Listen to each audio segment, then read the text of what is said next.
Nous arrivons à la troisième partie de notre propos sur l'éducation des enfants. Nous avions parlé en guise d'introduction de l'importance d'éduquer ses enfants, à quoi ça sert, quel est l'enjeu. Ensuite, dans une deuxième partie, nous avions insisté sur l'amour qui est au centre de l'éducation, de la transmission des valeurs. Et puis, on avait également parlé de la valorisation et de la responsabilisation des enfants. On arrive à la troisième ou la quatrième partie, je ne me souviens plus exactement, et nous allons parler de la transmission des valeurs, donc l'éducation à proprement parler. Comment transmettre les valeurs à ses enfants, ses principes. Et avant de rentrer dans le vif du sujet, on va mettre en évidence le fait qu'aujourd'hui, plus que jamais, nous sommes empêchés, on nous empêche, en tant que parents, d'assumer notre rôle et de le mener à bien. Notre société ne nous facilite pas la tâche, au contraire, il semblerait que des gens intelligents, mal intentionnés, ou qui ont des intentions malsaines, tentent à tout prix de nous confisquer nos enfants, de court-circuiter notre responsabilité. Ils veulent avoir la main mise sur le cerveau de nos enfants. Et ça, c'est une chose qui, en fait, a été annoncée. On nous a mis en garde dans notre livre, le Coran, de référence en matière de vision du monde et des rapports de force qui existeront toujours entre le mal et le bien.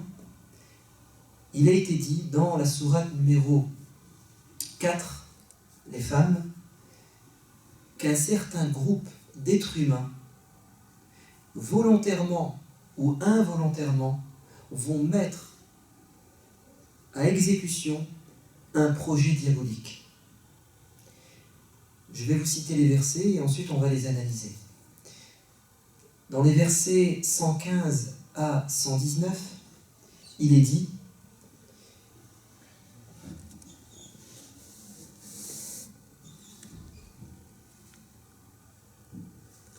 des gens vont invoquer, vont faire appel ou vont mettre au centre de leurs intérêts et de la société des symboles féminins. C'est le verset 117. Ainsi que, en dehors de Dieu, ils vont également faire appel aux démons rebelles que Dieu a maudits, verset 118, et qui a eu l'insolence de dire au Seigneur: je prendrai de tes serviteurs une partie déterminée. Verset 119, que va-t-il faire avec ces gens qu'il va tenter de rattacher à sa cause? Je vais les égarer, je vais leur inspirer de vains espoirs, je les inciterai à fendre les oreilles du bétail, et je leur ordonnerai d'altérer la création du Seigneur. Et quiconque prendra Satan pour maître à la place de Dieu est voué à une perte certaine.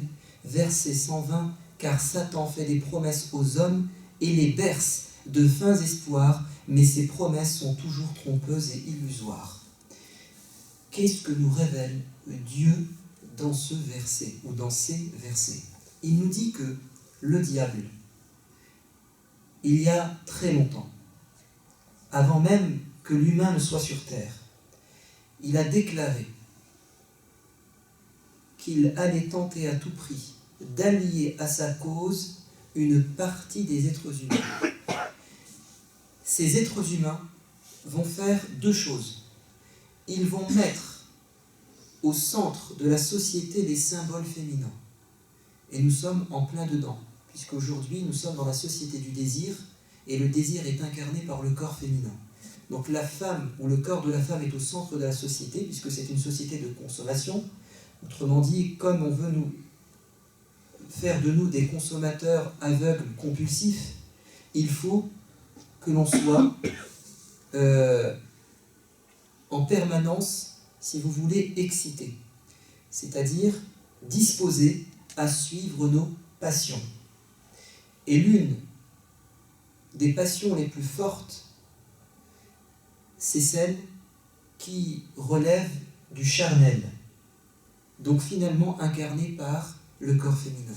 Et c'est pour ça que vous verrez dans les publicités, de manière systématique, quand on veut vanter un produit ou le vendre, nous allons associer à ce produit quelque chose qui a un rapport avec le corps féminin.